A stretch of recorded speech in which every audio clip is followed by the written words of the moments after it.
proposé un challenge à l'étranger qui m'a, voilà, au début, qui m'a fait un peu peur. Au début, tu te dis aussi, est-ce que je vais pouvoir m'adapter à un nouveau pays?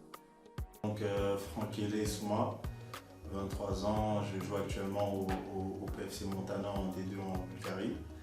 Et mon parcours, bon, pour faire assez court, j'ai commencé le foot à 8 ans au stade de Reims, où j'ai fait mes premières gammes. Ensuite, à l'âge de 12 ans, j'ai rejoint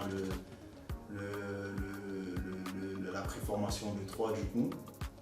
Et suite à ça, j'ai fait mon processus en préformation à 3 et j'ai rejoint rapidement le centre de formation à l'âge de 15 ans où j'ai appris le vrai foot, on va dire, et où on a notamment gagné la Gambardella. Et ensuite, j'ai rejoint le Havre en stagiaire professionnel. J'ai signé mon premier contrat professionnel au Paris FC. Et ensuite, je suis parti à l'étranger en Grèce, à Apollon-Pontou. Et j'ai rejoint ensuite la Bulgarie, au Spartak Pleven. Et actuellement au PFC Montana. Voilà un peu pour faire D'accord. ça. Parlais du Paris FC. C'est un moment où tu t'es retrouvé sans club.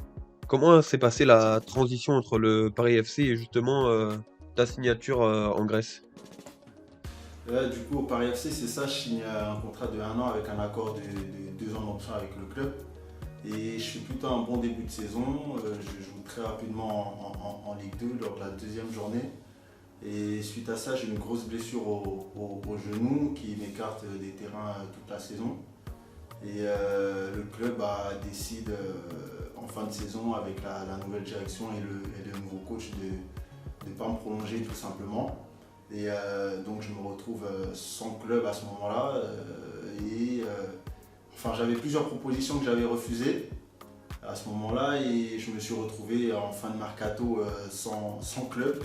Et du coup, on m'a proposé un challenge à l'étranger en Grèce qui m'a, voilà, au début, qui m'a fait un peu peur, mais que j'ai accepté. Et c'est comme ça que je me suis retrouvé en Grèce. Du coup. D'accord, du coup, bah, tu avais fait toute ta formation en France. Comment ça se passe le fait de quitter le pays où tu as joué toute ton enfance pour justement partir dans un pays qu'on ne connaît pas, où on connaît rien? Comment ça s'est passé? C'est ça justement, c'est pour ça que je t'ai dit qu'il m'a fait peur au départ parce que, comme tu l'as dit, tu as tout fait en France, que ce soit, tu as commencé le foot en France, tu as grandi en France, tu as tout gagné en France, on va dire, en jeune, tu as toujours joué en France, tu n'as jamais vu l'étranger. Et là, on parle d'un pays étranger qui en plus n'est pas à côté, la Grèce. Donc au début, ça fait un peu peur, mais tu te dis, bah, en vrai, j'avais que ça à ce moment-là, j'avais pas le choix, donc j'ai accepté. Et finalement, très bonne surprise, hein, très bonne surprise quand j'arrive, que ce soit le club au début, ça se passe bien, la ville aussi, très belle ville, le Stade Thessalonique. Donc, et le fait qu'on soit aussi plusieurs Français, parce qu'à ce moment-là, on était plusieurs Français à avoir signé là-bas, on était 4-5. Donc je pense que ça m'a aussi aidé dans mon adaptation en Grèce et à l'étranger. D'accord. Du coup, aujourd'hui, tu es dans le championnat bulgare. Euh, Comment elle a été ton adaptation là-bas? Comment ça s'est passé? Ça a été, du coup, pareil. Hein, au début, tu te dis aussi, est-ce que je vais pouvoir m'adapter à un nouveau pays? Peut-être c'est différent, mais au final, pareil, très bien accueilli. Ça a plutôt été. Sauf au niveau, il y a eu un point négatif, c'était au niveau de la langue du coup. Parce qu'en Grèce, en Grèce, en anglais, on parle anglais du coup, et au niveau de l'anglais, ils ont plutôt un bon niveau, que ce soit les coachs ou les coéquipiers. En Bulgarie, je suis arrivé au Spartak Pleven et le coach ne parlait pas, son niveau en anglais était vraiment pas bon. Donc au niveau de la communication, c'était assez difficile. Donc on était toujours obligé d'avoir un intermédiaire ou un coéquipier pour nous traduire. On ne se comprenait pas forcément. Mais petit à petit, ça a été et je me suis plutôt bien adapté, tu vois. Donc ça a été, ça a été. Et puis le groupe aussi, ils m'ont très bien accueilli, les coéquipiers m'ont bien accueilli. Tout le monde m'a bien accueilli dans le club, donc ça a été juste le petit bémol, c'était au niveau de la langue. D'accord. Alors, qu'est-ce que tu pourrais me dire un peu sur le championnat bulgare? Comment tu pourrais le caractériser? Est-ce que est-ce que c'est un peu plus physique? Comment tu le sens là-bas? C'est le championnat bulgare comparé à la France et à la Grèce, c'est niveau technique, il est un cran en dessous. Niveau technique, il est un cran en dessous, mais par contre, il y a beaucoup, c'est un championnat très physique. Très très physique, il y a beaucoup de duels, il y a de l'intensité. Et à ce niveau-là, voilà, ils ont rien à envier aux autres pays, aux autres championnats.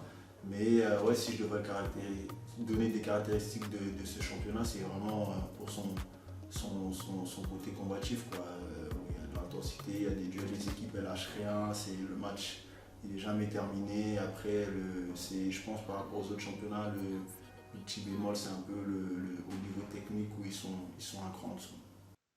D'accord, du coup, bah là aujourd'hui avec ton club du PFC Montana, vous êtes quand même pas mal bien classé. C'est quoi vos objectifs pour la saison? C'est quand même d'aller chercher l'accession ou... Ouais, bah on va pas se cacher, là, c'est le club aujourd'hui, on est dans une bonne situation, on a bien commencé, en ce moment on est plutôt en bonne posture aussi. Et après, bon, quand j'ai aussi signé pour ça ici, parce que dès le début, les objectifs du club, ils ont été clairs, c'était vraiment la montée, parce qu'il faut savoir que Montana, c'est un club qui a souvent joué en première division. Ça fait maintenant, bah, c'est la troisième saison du coup où ils sont en deuxième division. Ils ont raté la montée les 2 années précédentes. Et là, le club, cette année, ils avaient vraiment à cœur, avec un nouveau coach, un nouvel effectif, de construire quelque chose de grand et de monter. Donc là, oui, on est en bonne posture et c'est l'objectif, c'est de monter. Donc on va tout faire pour voilà, aller chercher cette montée et la ramener au club qui l'attend depuis plusieurs années maintenant.